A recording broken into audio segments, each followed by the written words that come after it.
Hi folks, what we're doing today is we have the opportunity on Styx here. I'm going to transition him over a western bit. So I wanted to show you what it looks like. You've seen it before, but I'm going to show you again how we hang them to get them to where they're comfortable with the bit when you have the opportunity like we do. Now this bit, as you can tell, is a vulgar display of wealth, but our friend at D-Bar M has this gear if you need some. And this is nothing more than a Las Cruces cheek because of his ability to bridle up so nice in a regular half-breed mount. So it's not a spade bit. There's a misnomer out there that people throw the word bridle horse around a lot. Well, there's a bridle horse and then there's a horse with a bit in his mouth. It's two different stories. Now I salted it last night.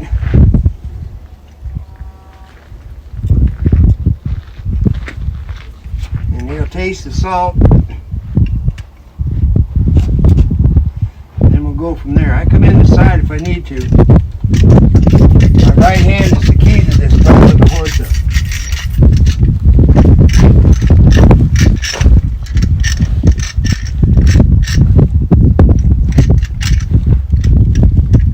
No reins are involved because I'm not putting a saddle on him. No curb strap is involved so that he can feel free to move the bit around any way he wants to, and then it'll get comfortable on him. So he gets to spend the time doing that.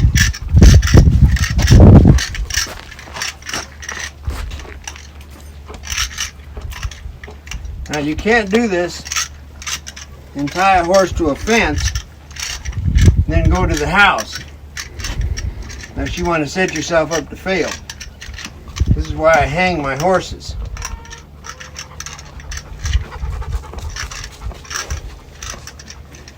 And he's 9 years old, so it's not like he's like Chinaco. It's a different story. He's going to carry the bit like this for damn near a year, but this horse has had a snaffle bit in his mouth for what, 7 years probably. So we'll let him play with it, and the actual tying of them is also important so that they don't get hung up in it. You notice there's a bar on this one, so the lead rope can't go under the bar and alongside the cheek. You just can't do it.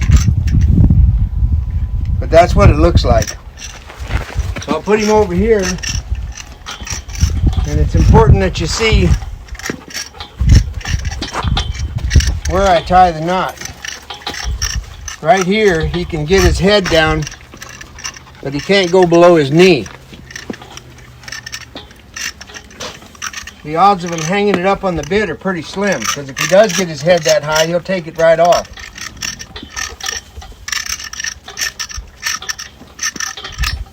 He can stand comfortable. It's not like you're tying their head up in the air. And that's how he gets to stand for a couple hours. And you see how the cheek piece moves around? That's why you don't want a curb strap on there. Just let him play with it.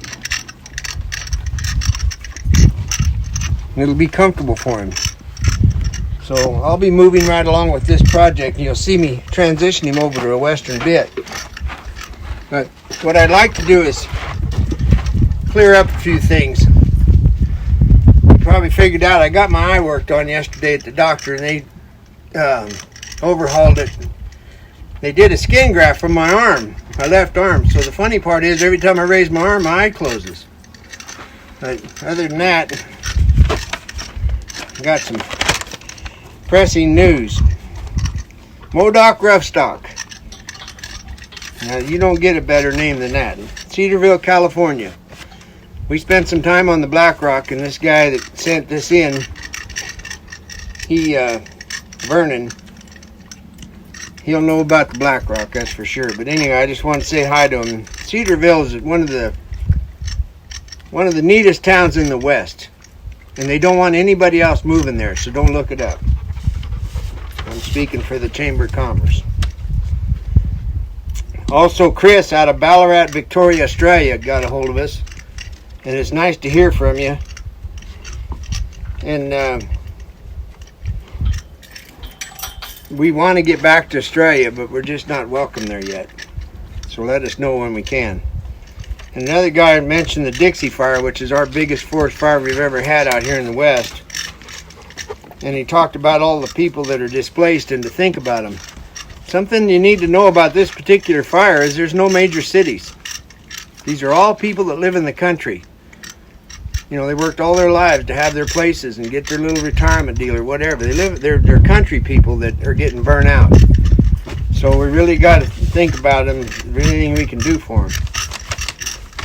My friend Gary in Michigan, you've heard me mention him many times. He's a real friend, and he's the only human, and I'm the only one for him, that we're the two people that are connected, that were in Vietnam together. We don't know anybody else or contact anybody else. It just so happened that he found me on this YouTube deal, and we've got to visit about once a year ever since.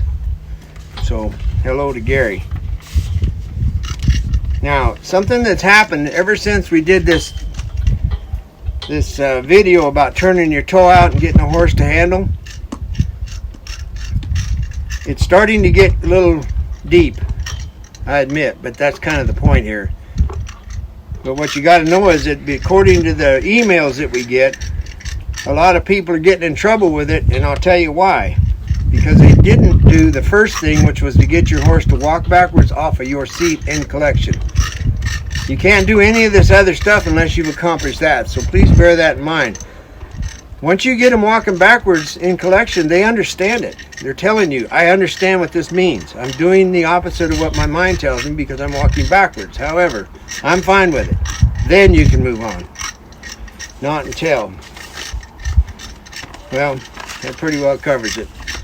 Other than that, thanks a lot for everything you're doing for us. And the other day it kind of struck me that what we as a group, in other words you folks and us, what we're doing is reading a novel, because I like to read, and it dawned on me that we're actually reading a novel on this entire YouTube thing, and there's all these different chapters, and there's a whole lot of things to come, and when you look at it like a book, it's pretty interesting, because I read a lot of books and I get maybe one sentence out of a book that sticks for life, and hopefully there's more than one sentence in this, but for those of you that are different, it's like reading a book.